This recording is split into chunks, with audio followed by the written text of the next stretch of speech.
Okay, I've been cooking all day. I know I shouldn't tell you that because you don't think I cook. And I made celery root soup. Might sound terrible, it's actually delicious.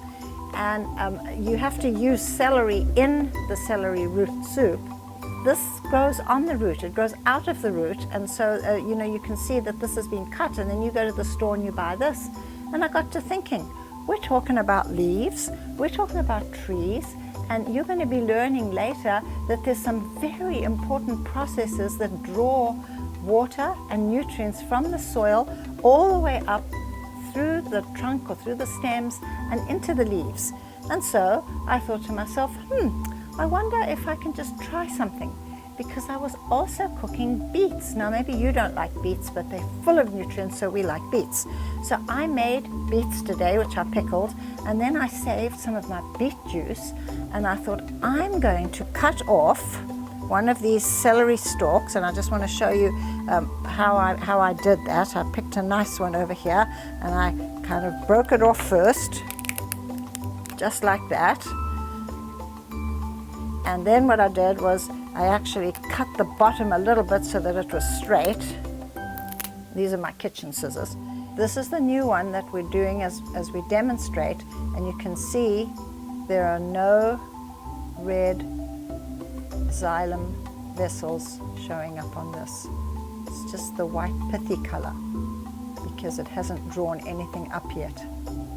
And I thought, well, that's a very nice looking root that I've got there, and I'm going to put it into water in a container. Well, I didn't have too many scientific containers at home, so what I actually did was I found one of these plastic mugs. But what I did first was I took water, and I'm just going to demonstrate how I did this because you can try this at home for your lab. I just took water, and then I added food coloring so that I had a nice solution to put my celery root into. Now you can use this food coloring that you buy at the store if you like. And I realized, oh dear, I don't have very much of this food coloring left. So I tried to make a nice strong solution so that I could see what was going to happen. And out came my drop. And I thought, well, that'll be good for diffusion, but I don't think that that's dark enough for what I need. So what I did was I took some of my celery root juice that I just decided to save because, you know, being a science person, I have funny things in my fridge. And then I thought, well, what if I add my beet juice to this and put a celery stick in there? And that gave me a wonderful color. So that's how I made it. So you don't have to go out and buy beets and do this. You can do it with just ordinary food coloring.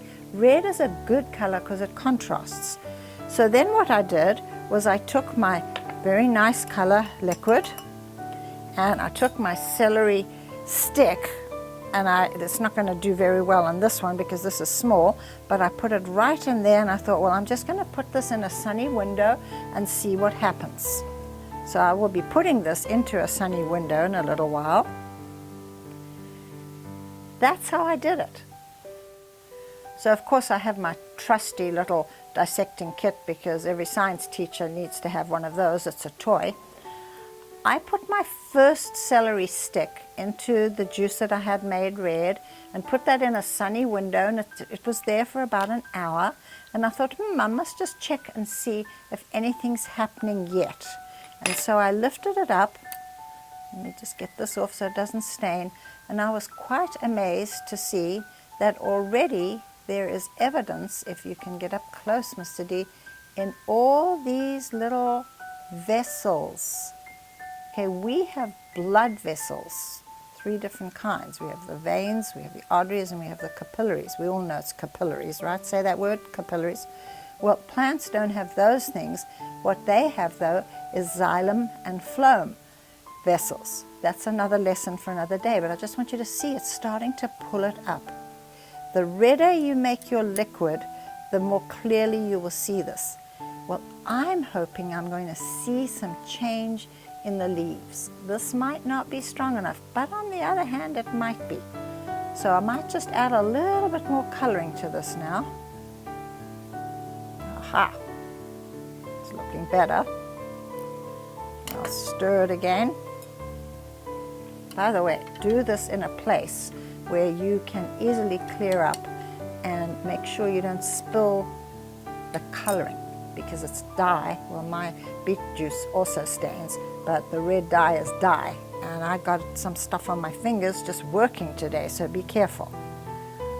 I'm going to leave this probably for a day or two, but in the meantime I had a thought, because I took the end of the celery stick, this one, and I cut it and I put that into some dye, and you can already see how much dye came through all of these vessels.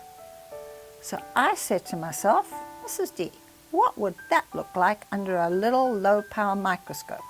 I know you don't have one at home, or most probably you don't, but at least I'm going to look, and if we see something cool, we'll try to take a picture and insert it into this video. Now this is a fun lab to do. It's not the only thing that you can use for labs like this. You can use flowers if you've got flowers, not woody stems. They have to be soft stemmed flowers. You can try that with some soft stem flowers. Carnations are good, but you probably don't grow those. There will be a couple of other labs that we're going to film for you to do that you should enjoy at home as well. All right, I'm going to make a little cross section.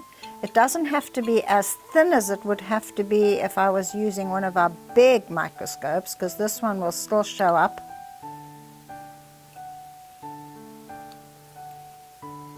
That looks pretty good.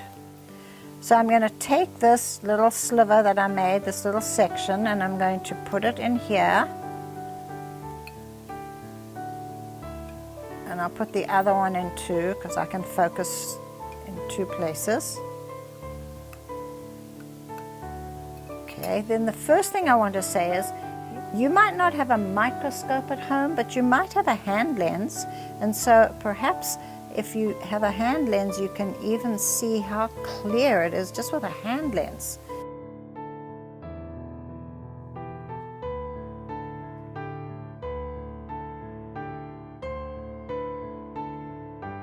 Now I'm going to put this under the microscope and let's see what we can see there.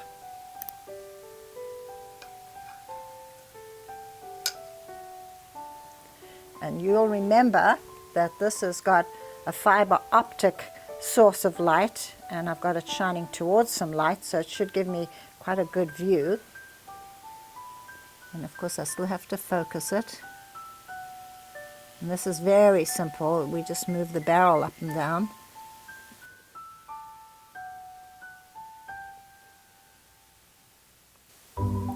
Doesn't it look beautiful? I love how God has a design for everything and a mechanism that makes it work.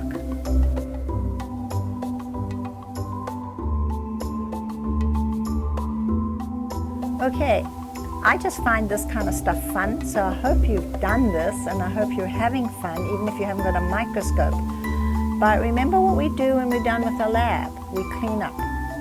Okay guys, there's no servant leaders living at your house, so you need to clean everything up, please. And while you're about it, why don't you ask Mom if you can wash the dishes for your next meal? She'd appreciate it. Have a great day.